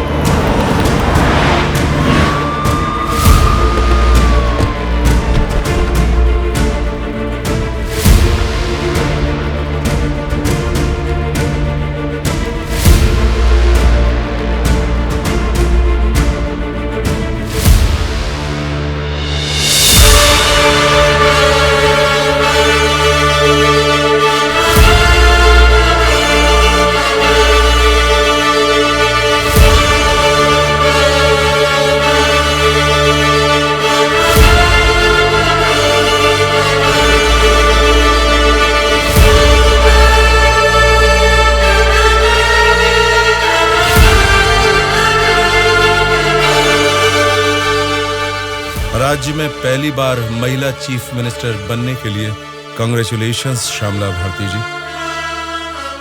Best wishes. Thank you. एक आदमी के अच्छे काम की वजह से आज हम सभी लोग एक नई सोच के साथ इस असेंबली को देख रहे हैं। ये बात तो हमें मानना ही पड़ेगा। ये सदन पवित्र मंदिर जैसा है। इसकी गरिमा के लिए हमें सभ्य बर्ताव करना ही पड़ेगा। सबसे पहले मैं विपक्ष पार्टी से दरख्वास्त करूंगा कि उनके पास जनता की जो भी समस्याएं हैं उसका जिक्र इस सदन में करें। अध्यक्ष महोदय, असेंबली का सत्र चालू होने का आज पहला दिन है और पहले ही दिन विपक्ष पार्टी के सदस्यों को पहले बोलने का मौका देने के लिए मुख्यमंत्री जी को, स्पीकर साहब को मेरी तरफ से और मेरी पार्टी की तरफ से धन्यवाद देना चाहूंगा। पिछले 2 सालों में कोरोना महामारी ने जनता के जीवन को अस्त व्यस्त बना दिया है। जनता के स्वास्थ्य के बारे में अब समय आ गया है कि हम जाग जाएं। उसके लिए गरीब लोगों को इंसाफ दिलाने के लिए सारे विपक्ष की तरफ से मैं प्रार्थना करता हूं। इस मुद्दे पे मैं राज्य के मुख्यमंत्री श्यामला जी से दरख्वास्त करूंगा कि कुछ बोलें। अध्यक्ष महोदय, सबसे पहले बिना झगड़ा किए ऐसे अच्छे वातावरण में जनता की भलाई के लिए और उनकी उन्नति के लिए एक उपयोगी बिल को इस सभा में प्रस्तुत किया गया है, जिसके लिए विपक्ष पार्टी के नेता राम मोहन राव जी का और उनकी पार्टी का मैं अभिवादन करती हूँ आम जनता को भी बेहतरीन इलाज मिल सके, फिर चाहे वो 10 रुपए का हो या फिर 10 लाख का, उनको मिलना चाहिए। इसी सोच को आगे बढ़ाते हुए आप सबके समक्ष इस फाइल पर मैं सबसे पहले दस्तखत करती हूँ।